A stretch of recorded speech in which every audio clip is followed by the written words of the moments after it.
یہ قرآن ایک بابرکت کتاب ہے جسے ہم نے آپ صلی اللہ علیہ وسلم پر نازل کیا تاکہ لوگ اس پہ غور اور فکر کریں اور تاکہ اہل فہم اس سے نصیحت حاصل کریں۔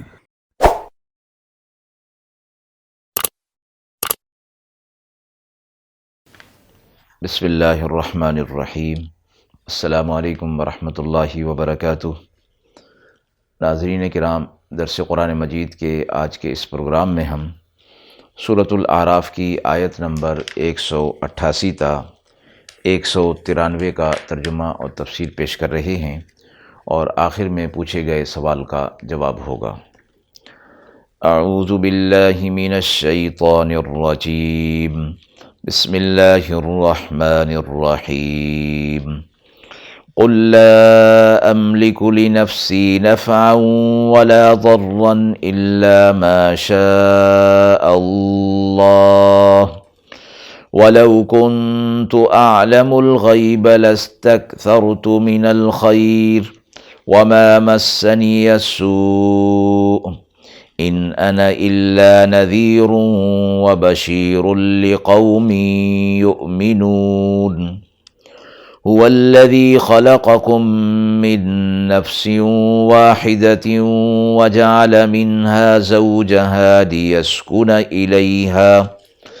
فلما تغشاها حملت حملا خفيفا فمرت به فلما أثقلت دعوا الله ربهما لئن آتيتنا صالحا لنكونن من الشاكرين فلما آتاهما صالحا جعلا له شركاء فيما آتاهما فتعالى الله عما يشركون أَيُشْرِكُونَ مَا لَا يَخْلُقُ شَيْئًا وَهُمْ يُخْلَقُونَ وَلَا يَسْتَطِيعُونَ لَهُمْ نَصْرًا وَلَا أَنفُسَهُمْ يَنصُرُونَ وَإِن تَدْعُوهُمْ إِلَى الْهُدَى لَا يَتَّبِعُوكُمْ سواء علیکم ادعوتموہم ام انتم صامتون۔ آیات مبارکہ کا ترجمہ ملاحظہ فرمائیں۔ آپ کہہ دیجئے کہ میں مالک نہیں اپنے جان کے بھلے اور برے کا مگر یہ کہ جتنا اللہ ہی چاہے، اور اگر میں جان لیتا غیب کی بات کو تو بہت سی بھلائی حاصل کر لیتا اور مجھے کوئی برائی نہ پہنچتی۔ میں تو بس ڈرانے والا اور خوشخبری سنانے والا ہوں انہیں جو ایمان لانے والے ہیں۔ اللہ وہی ہے جس نے تمہیں پیدا کیا ایک جان سے اور اسی سے بنایا اس کا جوڑا تاکہ اس کے پاس وہ آرام لے۔ پھر جب مرد نے عورت کو ڈھانکا، حمل رہا ہلکا حمل تو وہ چلتی پھرتی رہی اس کے ساتھ۔ پھر جب وہ بوجھل ہو گئی تو دونوں نے پکارا اللہ اپنے رب کو کہ اگر تو ہمیں بخشے صالح اور بہتر تو ہم تیرا شکر ادا کریں۔ پھر جب ان کو دیا صالح تو بنانے لگے اس کے لیے شریک اس کی بخشی ہوئی چیزوں میں، سو اللہ برتر ہے ان کے شریک بنانے سے۔ کیا شریک بناتے ہیں ایسوں کو جو نہ پیدا کریں ایک چیز بھی اور وہ خود پیدا ہوئے ہیں، اور نہیں کر سکتے ان کی مدد اور نہ اپنی مدد کر سکتے ہیں۔ اور اگر تم ان کو پکارو راستے کی طرف تو تمہاری پکار پر نہیں چلیں گے، برابر ہے تم ان کو پکارو یا نہ پکارو، یعنی پکارنا نہ پکارنا ان کے لیے برابر ہے۔ آیات میں مشرکین اور عوام کے اس غلط عقیدے کی تردید فرمائی جا رہی ہے کہ جو انہوں نے انبیاء علیہ السلام سے متعلق قائم کر رکھا ہوتا ہے کہ وہ غیب دان ہوتے ہیں، علم غیب انہیں حاصل ہوتا ہے۔ ان کا علم اللہ تعالیٰ کی طرح کائنات کی تمام چیزوں پر محیط ہوتا ہے، اور ساتھ یہ کہ وہ ہر نفع اور نقصان کے بھی مالک ہوتے ہیں، جس کو چاہیں نفع پہنچا دیں، جس کو چاہیں نقصان پہنچا دیں۔ رسول اللہ صلی اللہ علیہ وسلم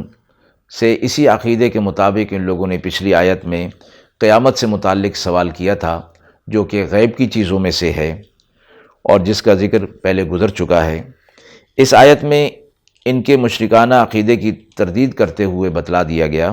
کہ علم غیب اور کائنات کی ذرہ ذرہ کی چیزوں کا علم محیط اللہ تعالیٰ کی مخصوص صفات میں سے ہے، اور اس میں کسی مخلوق کو شریک ٹھہرانا، خواہ وہ فرشتہ ہو یا انبیاء علیہ الصلاۃ والسلام ہو، شرک ہے، اور شرک ظلم عظیم ہے۔ اسی طرح ہر نفع و نقصان کا مالک بھی اللہ ہی ہے، یہ بھی اسی کی صفات میں ہے۔ اس میں کسی کو بھی شریک ٹھہرانا یہ بھی شرک ہے، جس کے مٹانے کے لیے اللہ رب العزت نے آپ صلی اللہ علیہ وسلم اور قرآن مجید کو نازل فرمایا۔ قرآن مجید نے مختلف آیات میں اور جا بجا اس بات کی تردید فرمائی ہے کہ کسی کو بھی علم غیب نہیں حاصل سوا اللہ کے، اور یہ اللہ تعالیٰ کی خاص صفت ہے، اور اس میں کسی اور کو شریک ٹھہرانا شرک ہے۔ پھر آیت میں آپ صلی اللہ علیہ وسلم کو یہ حکم فرمایا گیا کہ آپ یہ فرما دیجئے کہ میں اپنی ذات میں بھی نفع اور نقصان کا مالک نہیں ہوں، دوسروں کے نفع نقصان کا مالک میں کیسے ہو سکتا ہوں۔ اسی طرح یہ بھی فرما دیا گیا کہ آپ یہ بھی فرمائیے کہ میں غیب کا علم نہیں رکھتا۔ ہر چیز کا علم ہونا ہر ایک کو یہ ضروری نہیں ہے۔ اگر مجھے علم غیب ہوتا تو میں اپنے لیے ہر نفع کی چیز کو حاصل کر لیتا، اور کوئی نفع میرے ہاتھ سے نہ جاتا اور کوئی نقصان مجھے نہ پہنچتا، میں ہر نقصان سے محفوظ رہتا۔ حالانکہ یہ دونوں باتیں نہیں ہیں۔ بہت سے کام ایسے ہیں کہ رسول اللہ صلی اللہ علیہ وسلم نے انہیں کرنا چاہا مگر نہیں کر سکے، اور بہت سی تکلیفیں اور مضرتیں ایسی تھیں جن سے آپ صلی اللہ علیہ وسلم نے بچنے کا ارادہ فرمایا، مگر وہ تکلیف آپ صلی اللہ علیہ وسلم کو پہنچ گئی۔ غزوہ حدیبیہ کے موقع پر آپ صلی اللہ علیہ وسلم صحابہ کرام کے ساتھ احرام باندھ کر عمرے کا ارادہ کر کے حدود حرم تک پہنچ گئے، مگر حرم میں داخلہ اور عمرے کی ادائیگی اس وقت تک نہ ہو سکی، سب کو احرام کھول کر واپس ہونا پڑا۔ اسی طرح غزوہ احد میں بھی آپ صلی اللہ علیہ وسلم کو اور صحابہ کرام کو عارضی طور پر شکست ہوئی، اور اس طرح کے اور بھی آپ صلی اللہ علیہ وسلم کے بہت سے واقعات ہیں جو اس حوالے سے ہیں کہ آپ صلی اللہ علیہ وسلم اپنی ذات میں نفع اور نقصان کے مالک نہیں ہیں، مگر یہ کہ جتنا اللہ چاہے۔ ساتھ فرما دیا گیا الا ما شاء اللہ، جتنا اللہ چاہتا ہے اتنا ہی مجھے نفع پہنچ جاتا ہے، اور جتنا اللہ چاہتا ہے اتنا ہی مجھے نقصان پہنچ جاتا ہے۔ اور اسی آیت کے آخر میں فرمایا کہ میں تو بس ڈرانے والا اور بشارت دینے والا ہوں، یعنی جو اپنی نافرمانی اور اللہ کی آیات کو جھٹلانے کی روش سے باز نہیں آتے انہیں میری طرف سے ڈراوا ہے، اور جو اللہ کے احکامات کو پورا کرنے والے ہیں، حق کو قبول کرنے والے ہیں، ان کے لیے میری طرف سے بشارت ہے۔ اس سے اگلی آیت میں ایک بات یہ فرمائی گئی کہ اللہ تعالیٰ نے آدم کو اور اس کے اولاد کو پیدا کیا، اور پھر اللہ تبارک و تعالیٰ نے ان کے لیے نر اور مادہ کا سلسلہ بنایا کہ جس سے ایک دوسرے سے وہ سکون اختیار کریں، اور اسی چیز کے ذریعے سے ایک بات کی طرف اشارہ فرمایا گیا، اور فرمایا کہ جب یہ ان کے باہمی اختلاط سے حمل قرار پا جاتا ہے تو شروع میں جب حمل کا بوجھ نہیں ہوتا اور عورت جو ہے وہ آزادی کے ساتھ چلتی پھرتی رہتی ہے، اور جب حق تعالیٰ کی طرف سے یہ حمل جو ہے قائم ہو جاتا ہے اور بوجھ اس کا محسوس ہونے لگتا ہے، تو اب ماں اور باپ دونوں فکر میں پڑ جاتے ہیں، اور یہ خطرہ محسوس ہونے لگتا ہے کہ نہ جانے اس حمل سے اولاد کیسی پیدا ہو، کیونکہ دنیا کے اندر یہ بھی واقعات ہیں کہ عجیب الخلقت بھی مخلوق پیدا ہو جاتی ہے اور نامکمل بھی بچے پیدا ہو جاتے ہیں۔ تو اس لیے ان خطرات کے پیش نظر وہ ماں باپ اللہ تعالیٰ سے دعائیں کرنے لگتے ہیں کہ اللہ اگر ہمیں صحیح سالم بچہ عطا فرما دے گا، صالح بچہ عطا فرمائے گا، تو ہم اللہ کے شکر گزار بنیں گے۔ اللہ تعالیٰ نے ان کی دعاؤں کو سن لیا اور صحیح سالم بچہ عطا کر دیا، تو اب بجائے شکر گزاری کرنے کے وہ شرک کے اندر مبتلا ہو گئے، اور یہ اولاد ہی ان کے لیے شرک کا باعث ہو گئی،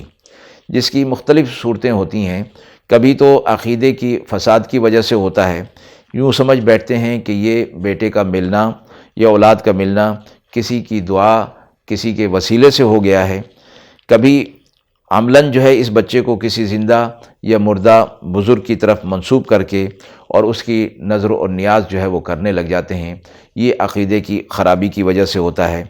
اور بعض دفعہ ایسا ہوتا ہے کہ وہ بچے کے نام جو ہے وہ ان مشرکین کے نام پر یا ان کے ساتھ نسبت اور تعلق کے طور پر رکھ دیے جاتے ہیں۔ تو فرمایا کہ یہ عقائد کے اعتبار سے مشرکانہ عقائد اور اعمال ہیں، اور بجائے شکر کے ناشکری کی طرف لے جانے والے ہیں، اور ان کی مختلف صورتیں ہیں۔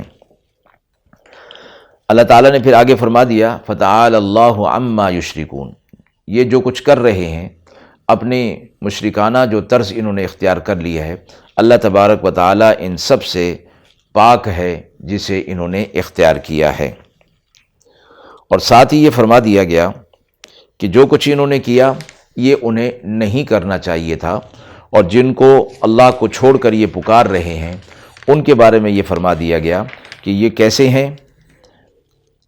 کہ کسی کو شریک بناتے ہیں جو خود پیدا ہوئے ہیں اور خود کسی کو پیدا نہیں کر سکتے، اور جب ان کو پکارا جائے تو یہ پکار تمہاری نہیں سنیں گے، اور برابر ہے کہ تم ان کو پکارو یا نہ پکارو۔ جب یہ صورتحال ہے، اللہ کو چھوڑ کر جنہیں تم پکار رہے ہو، تو یہ تمہاری کیا مدد کریں گے؟ یعنی آیات سے یہ معلوم ہو گیا کہ اللہ تبارک و تعالیٰ کے ساتھ کسی بھی حوالے سے شریک نہیں ٹھہرانا چاہیے۔ اور یہاں جو اولاد کے ملنے اور ان کے نام رکھنوں کے حوالے سے جو فرمایا گیا ہے، اس سے چند احکامات اور فوائد جو ہے وہ حاصل ہوئے ہیں آیات سے۔ اول یہ کہ اللہ تعالیٰ نے عورت اور مرد کو جوڑے بنایا، ہم جنس بنایا، تاکہ طبعی موافقت اور آرام اور سکون اور انس حاصل ہو، اور ازدواجی زندگی جو کہ تعمیر عالم کے لیے ضروری ہے وہ پوری طرح انجام پا سکے۔ دوسرا یہ کہ زوجین کے لیے جو فرائض ان کے اوپر حقوق ادا ہوتے ہیں، ان سب کو ادا کرنا، اور ان سب کی ادائیگی کے ساتھ ہی مقصد سکون جو ہے وہ حاصل ہو سکتا ہے۔ تیسری چیز یہ فرمائی کہ بچوں کے ایسے نام رکھنا جن سے مشرکانہ مفہوم لیا جا سکتا ہو، چاہے وہ رکھنے والے کی نیت ہو یا نہ ہو، بہرحال یہ گناہ کا سبب ہے اور اس سے بچنا چاہیے۔ چوتھی بات یہ کہ بچوں کے نام رکھنے میں بھی شکر کا طریقہ اختیار کرنا چاہیے کہ ان کے نام انبیاء علیہ الصلاۃ والسلام اور اللہ کے ناموں اور صفاتی ناموں کے ساتھ رکھنے چاہیے۔ اس لیے رسول اللہ صلی اللہ علیہ وسلم نے عبداللہ، عبد الرحمن، عبد الرحیم وغیرہ کے ناموں کو پسند فرمایا ہے۔ اور مفسرین فرماتے ہیں کہ یہ رسم ہمارے معاشرے سے، مسلمان معاشرے سے نکلتی چلی جا رہی ہے، اور ایسے نام رکھے جا رہے ہیں، یا اولاد جو کہ دیر سے کسی کو ملے تو اس کو کسی بزرگ کے ساتھ منسوب کرنا، یہ فرمایا گیا کہ عقائد کی فساد کی بات ہے، اور اپنے عقیدے کو درست کر لینا چاہیے۔ آیات کے حوالے سے سوال پوچھا گیا ہے، کیا انبیاء علیہ الصلاۃ والسلام کو غیب کا علم دیا جاتا ہے؟ انبیاء علیہ الصلاۃ والسلام اللہ کے برگزیدہ اور محبوب بندے ہوتے ہیں۔ دنیا میں اللہ رب العزت نے انہیں لوگوں کی اصلاح کے لیے پیغام حق دے کر بھیجا ہوتا ہے، تو وہ نہ تو قادر مطلق ہوتے ہیں، نہ عالم الغیب ہوتے ہیں۔ اللہ تبارک و تعالیٰ کی طرف سے انہیں اتنا علم دیا جاتا ہے جتنا کہ اللہ چاہتے ہیں۔ اس میں شک نہیں کہ جو علم کا حصہ انہیں دیا جاتا ہے وہ عام لوگوں سے زیادہ ہوتا ہے۔ خصوصاً جناب رسول اللہ صلی اللہ علیہ وسلم کو اولین اور آخرین کا علم عطا فرمایا گیا، یعنی جتنا علم تمام انبیاء علیہ الصلاۃ والسلام کو عطا فرمایا گیا، اس سے بڑھ کر علم اللہ رب العزت نے آپ صلی اللہ علیہ وسلم کو عطا فرمایا۔ اسی علم یعنی عطا شدہ علم کے مطابق بہت سی غیب کی باتیں جو اور لوگوں کے لیے غیب کی چیزیں ہوتی ہیں، اللہ رب العزت نے اپنے حبیب صلی اللہ علیہ وسلم کو ان غیب کی چیزوں پر مطلع فرما دیا، اور آپ صلی اللہ علیہ وسلم نے لوگوں کے سامنے وہ غیب کی چیزیں بیان کر دیں، اور جن کے حق ہونے کا مشاہدہ لوگوں نے کر لیا۔ اس وجہ سے یہ تو کہا جا سکتا ہے کہ رسول اللہ صلی اللہ علیہ وسلم کو غیب کی چیزوں کا علم عطا فرمایا گیا تھا، مگر اصطلاح قرآن میں اس کو غیب کا علم نہیں کہا جا سکتا۔ بہت سی چیزوں کا علم جو اللہ رب العزت نے آپ صلی اللہ علیہ وسلم کو عطا فرمایا تھا، وہی آپ صلی اللہ علیہ وسلم نے بیان فرمایا، تو اس کو علم غیب نہیں کہا جا سکتا، اور اسی وجہ سے رسول اللہ صلی اللہ علیہ وسلم ہوں یا دیگر انبیاء علیہ الصلاۃ والسلام ہوں، انہیں عالم الغیب نہیں کہا جا سکتا۔ وآخر دعوانا ان الحمد للہ رب العالمین۔